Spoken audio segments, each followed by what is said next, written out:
কৃষ্ণ। ওং নমো ভগবতে বাসুদেবায়। ওং নমো ভগবতে বাসুদেবায়। ওং নমো ভগবতে বাসুদেবায়। ওং তৎসৎ। ওং তৎসৎ। ওং তৎসৎ।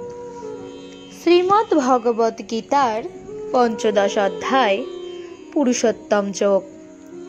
এই পঞ্চদশ অধ্যায় পুরুষোত্তম যোগের সারামৃত শ্রবণ করুন। 20টি শ্লোকে এই পঞ্চদশ অধ্যায়টি রচিত। এই অধ্যায়ের নাম পুরুষোত্তম যোগ। সমগ্র গীতা শাস্ত্রের যা অর্থ তা এ অধ্যায়ে সংক্ষেপে প্রতিপাদন করা হয়েছে।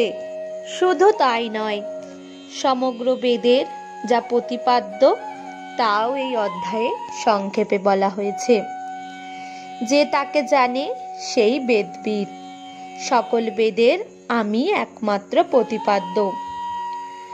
মুন্ডক উপনিষদ বলেছেন, দিব্য হমূর্ত পুরুষ অক্ষরাৎ পরত পর, অর্থাৎ ক্ষর হতে পর যে অক্ষর তা হতেই পর, অমূর্ত দিব্য পুরুষ।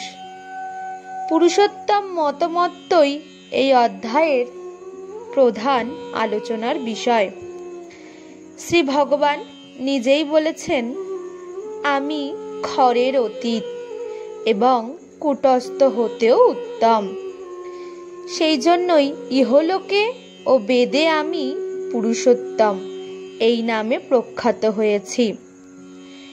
এই পুরুষোত্তমকে জানলে আর কিছুই জানবার অবশিষ্ট থাকে না।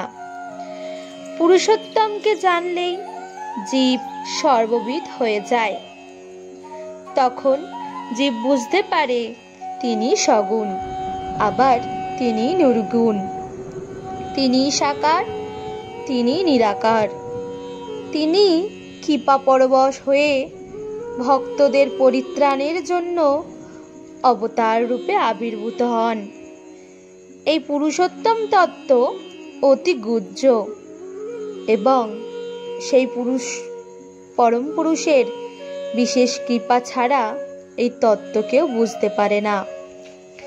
শ্রী রামকৃষ্ণদেব বলেছেন, ব্রহ্ম আবাং মনস গচর।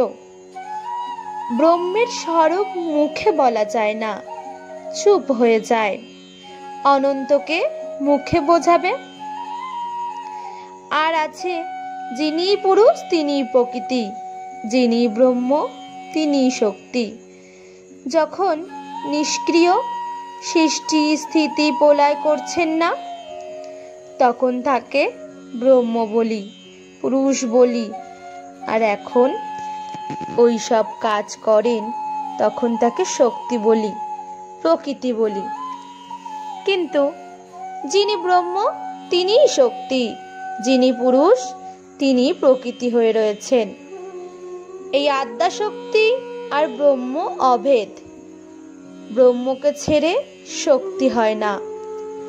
যতক্ষণ তিনি এই লীলার মধ্যে রেখেছেন ততক্ষণ দুটো বলে বোধ হয়। শক্তি বললেই ব্রহ্ম আছেন, সাকার নিরাকার দুই সত্য। আবার আছে জ্ঞান সূর্যের তাপে সাকার বরফ গলে যায়। ব্রহ্মজ্ঞানের পর, নির্বিকল্প সমাধির পর আবার সেই অনন্ত বাক্য মনের অতীত অরূপ নিরাকার ব্রহ্ম। যখন তিনি 3 গুণের অতীত, তখন তাকে নির্গুণ ব্রহ্ম, বাক্য মনের অতীত বলা যায় পরব্রহ্ম। ভগবান শ্রীকৃষ্ণ বলেছেন, জীব আমারই সনাতন অংশ।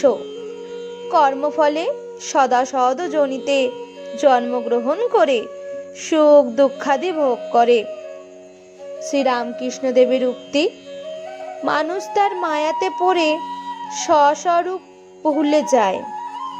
সে যে বাপের অনন্ত ঐশ্বর্যের অধিকারী তা ভুলে যায়। তার মায়া ত্রিগুণময়ী। এই 3 গুণই ডাকাত, সর্বস্ব হরণ করে স্বস্বরূপকে ভুলিয়ে দেয়। এই জগতে বিদ্যামায়া অবিদ্যামায়া দুই আছে, জ্ঞান ভক্তিও আছে, আবার কামকাঞ্চনও আছে, সৎও আছে অসৎও আছে, ভালোও আছে আবার মন্দও আছে। কিন্তু ব্রহ্ম নির্লিপ্ত, ভালো মন্দ জীবের পক্ষে, সৎ অসৎ জীবের পক্ষে, তার ওতে কিচ্ছু আসে যায় না। বিজ্ঞানী দেখে ব্রহ্ম অটল নিষ্ক্রিয় সুমেরুবৎ। এই জগৎ সংসার তার শক্তি সত্য রজ তম 3 গুণে হয়েছে, তিনি নির্লিপ্ত। বিজ্ঞানী দেখে যিনি ব্রহ্ম তিনি ভগবান, যিনি গুণাতীত তিনি সরৈশ্বর্যপূর্ণ ভগবান। এই জীবজগৎ, মন বুদ্ধি ভক্তি বৈরাগ্য জ্ঞান এসব তার ঐশ্বর্য।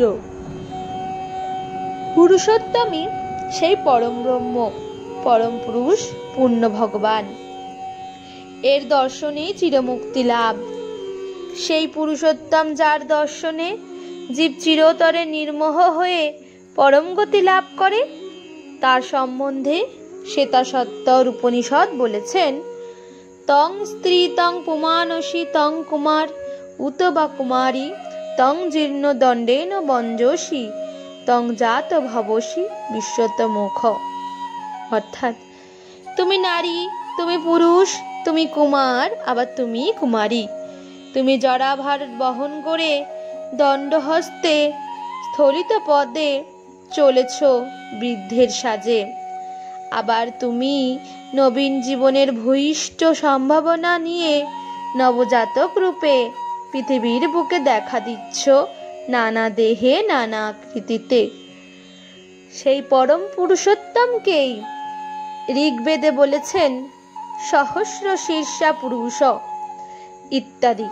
এই বিরাট পুরুষ যা সহস্র অর্থাৎ অনন্ত মস্তক, সেই পুরুষোত্তম যার সম্বন্ধে বৃহদারণ্যক উপনিষদে পাওয়া যায় পুরুষ চক্রে দ্বিপদ, পুরুষ চক্রে চতুষ্পদ, পুরো স্বপক্ষীভূতা পুরো পুরুষ আবিশৎ সবায়ং পুরুষ সর্বাসু পুরুষু পুরুষয় নৈনেন কিঞ্চনা ন বৃত্তং নৈনেন কিঞ্চনা সংবৃত্তম রূপং রূপং প্রতিরূপ বভুব তদস্য রূপং প্রতিচক্ষণায় ইন্দ্রমায়াবি পুরুরূপ ইয়তে যুক্তাহাস্য হরায় শতদশ।